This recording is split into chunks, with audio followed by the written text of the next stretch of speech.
Orang eczema tak boleh makan makanan yang dipanaskan semula. Asal makan makanan reheat je, gatal. Kenapa boleh jadi macam tu? Sebenarnya ramai yang fikir bila kita panaskan makanan semula, histamin akan meningkat dekat makanan tu dan akan menyebabkan kegatalan lah bila kita makan. Sebenarnya dia kurang tepat. Makanan akan jadi tinggi dengan histamin bila terdedah kepada bakteria. Lebih-lebih lagi, makanan yang ada sumber protein seperti ikan, which is paling tinggilah jumlah histamin, ayam dan juga daging. Jadi, jika makanan ataupun lauk yang mengandungi ikan, ayam, daging ni kita dedahkan kepada bakteria, bakteria membiak, bakteria itulah yang akan menukar histidin kepada histamin. So, biasanya makanan yang kita panaskan semula ni adalah makanan yang sebenarnya telah terbiar lama.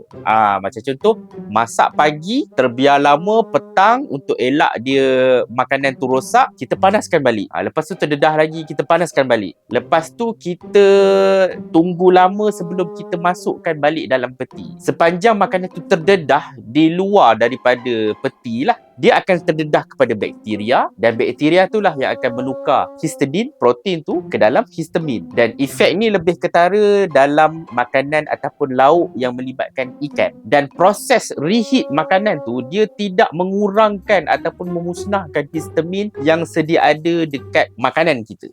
So kena faham proses bagaimana makanan tu boleh banyak histamin bukan disebabkan proses reheat tu, tapi disebabkan tempoh makanan tu terdedah kepada bakteria. Bila bakteria ada kesempatan untuk membiak walaupun sedikit, mereka akan tukar histidin kepada histamin. That's why lah makanan reheat biasanya menggatalkan.